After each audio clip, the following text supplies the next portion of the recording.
నాగమణి, ఎంతకాలం నుంచి ట్రై చేస్తున్నావు, నువ్వు నాతో మాట్లాడట్లేదు కదా, పురుగులో చూస్తున్నావు కదా, చెప్తాను ఇవాళ నీ సంగతి చెప్తానే.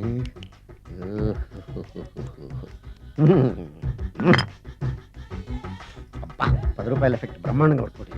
యాక్షన్.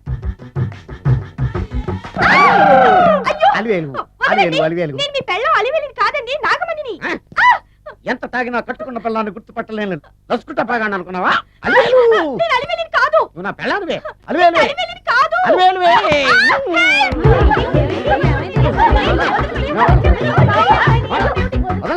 చూసా అలివేలు, ఇదిగో మొగుడికి మూడు వచ్చినప్పుడు కోఆపరేట్ చేయకుండా ఇలా మిస్టేక్ చేస్తే ఏమంటారో తెలుసా వీళ్ళు? అలివేలు నువ్వా? ఇప్పుడు దాకా బ్లూ శారీలో ఉన్నావు, సాంగ్ లో సినిమా హీరోయిన్ మార్చేసిన డ్రెస్ మార్చేసేవంటే? నోర్మి భాష లేదు, నేను రావటం లేట్ అయి ఉంటే షేపులు మారిపోయింది. అది కాదే చెప్పేది. ఏమైంది? వాడి పెళ్ళామనుకుని వాడిని పెళ్ళని పట్టుకున్నాడు. ఎవడు? పక్క ఫ్లాట్ లో సత్యం. సత్యం నిన్ను పక్కది